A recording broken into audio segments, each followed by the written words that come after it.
ये विमान हादसे की तस्वीरें जो आप देख रहे हैं ये आज सुबह लगभग 9 बजे के आसपास की हैं। इस हादसे में 66 साल के एनसीपी नेता और महाराष्ट्र के उप मुख्यमंत्री अजीत पवार का निधन हो गया।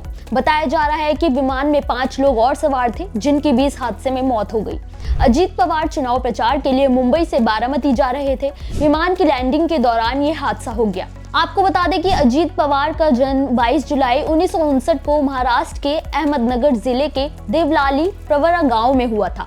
उनके पिता अनंतराव पवार और मां का नाम आशाताई पवार था। वे शरद पवार के छोटे भाई के बेटे हैं। शरद पवार महाराष्ट्र के 4 बार उप मुख्यमंत्री रह चुके हैं। ग्रामीण भारत की सामाजिक आर्थिक चुनौतियों के बीच बड़े होते हुए अजीत पवार ने किसानों और कृषि समुदाय को प्रभावित करने वाले मुद्दों की समझ ली। अजीत पवार ने अपने चाचा शरद पवार के राजनीतिक नक्शे कदम पर चलते हुए ही राजनीति में प्रवेश किया था।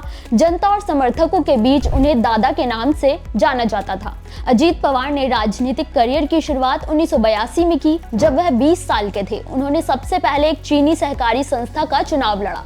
1991 में पुणे जिला सहकारी बैंक के अध्यक्ष बने। 16 साल तक इस पद पर रहे। इसके बाद उन्होंने कभी पीछे मुड़कर नहीं देखा। उन्होंने कृषि, बागवानी, बिजली और जल संसाधन मंत्री जैसे महत्वपूर्ण पदों पर काम किया।